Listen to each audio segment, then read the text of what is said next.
राति निद्रा नलाग्दा के गर्ने? यदि तपाईँलाई राति निद्रा नलाग्ने समस्या छ भने यी उपायहरू अपनाएर हेर्नुहोस्। सुत्ने बानी मिलाउनुहोस्। हरेक दिन एउटै समयमा सुत्ने र उठ्ने प्रयास गर्नुहोस्। दिउँसो धेरै बेर सुत्नु हुँदैन। मोबाइल/स्क्रिनबाट टाढा रहनुहोस्। सुत्नुभन्दा कम्तीमा 30 देखि 60 मिनेट अगाडि मोबाइल, टिभी, ल्यापटप बन्द गर्नुहोस्। खानपानमा ध्यान दिनुहोस्। राति धेरै भारी, तेलिलो वा मसलेदार खाना नखानुहोस्।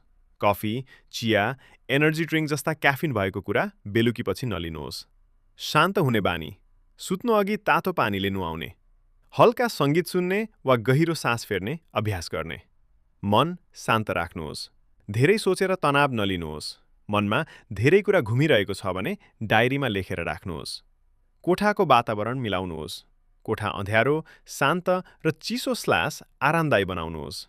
सिरानी र खाट आरामदायी हुनुपर्छ।